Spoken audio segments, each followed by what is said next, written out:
中文短句子第13集你还记得我吗หายแปลว่ายังจีเตอแปลว่าจือ你还记得我吗เจ้ายังจือข่อยได้บ่你认错人了认错แปลว่าทักผิด人แปลว่าคน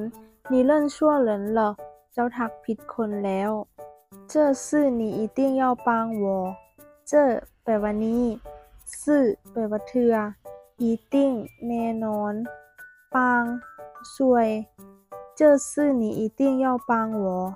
เทื่อนี้เจ้าต้องช่วยข่อย我不同意你这么做ผู้แปลว่าบ่ทงยี่เห็นดีเจ้อมาแบบนี้จั่วแปลว่าเฮ็ด我不同意你这么做ค่อยบ่เห็นดีที่เจ้าเฮ็ดแบบนี้จิ้วตัง我没问จิ้วตังในประโยคนี้จะแปลว่าถือซะว่าไม่เวิ้นบ่ได้ถามจิ้วตัง我没问ถือซะว่าค่อยบ่ได้ถามนี้เจินเมอหายผู้หลายเจินเมอในประโยคนี้จะแปลว่าคือ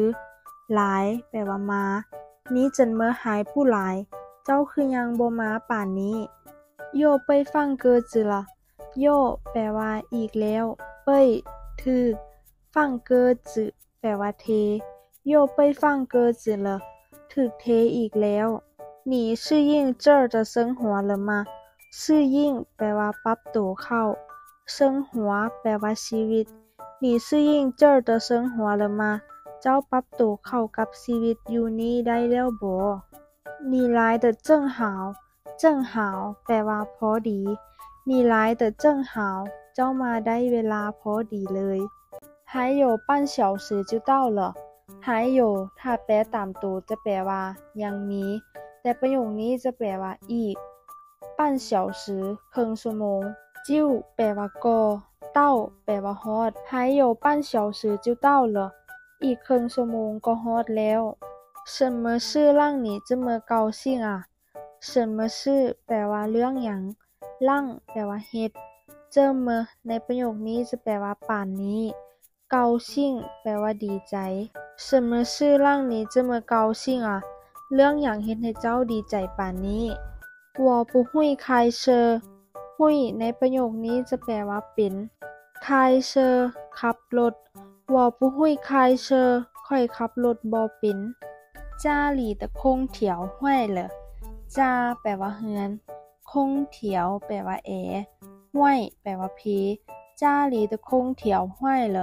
แอร์อยู่เฮือนเพแล้ว别迟到啊别迟到啊อย่ามาช้าเด้อ你的话让我改变了主意ว่าในประโยคนี้จะแปลว่าคำเว้า改变แปลว่าเปลี่ยน主意ความคิด你的话让我改变了主意คำเว้าของเจ้าเฮ็ดให้ข้อยเปลี่ยนความคิด你今天的面试怎么样今天แปลว่ามื้อนี้面试สัมภาษณ์เวียก怎么样เป็นแนวใด你今天的面试怎么样เจ้าสัมภาษณ์เวียกมื้อนี้เป็นแนวใด我们认识很多年了我们แปลว่าพวกเรา认识รู้จัก很多หลาย年แปลว่าปี我们认识很多年了พวกเรารู้จักกันมาหลายปีแล้ว保证100%新鲜保证แปลว่ารับประกัน100%แปลว่าเปอร์เซ็นต์100แปลว่า100新鲜สดใหม่保证100%新鲜รับประกันสดใหม่ 100% 我家这个月的电费很贵这个月แปลว่าเดือนนี้电费ค่าไฟกุ้ยแปลว่าแพง我家这个月的电费很贵ค่าไฟเฮือนข้อยเดือนนี้แพงหลาย我今天约朋友去吃饭今天แปลว่ามื้อนี้约แปลว่านัด朋友หมู่去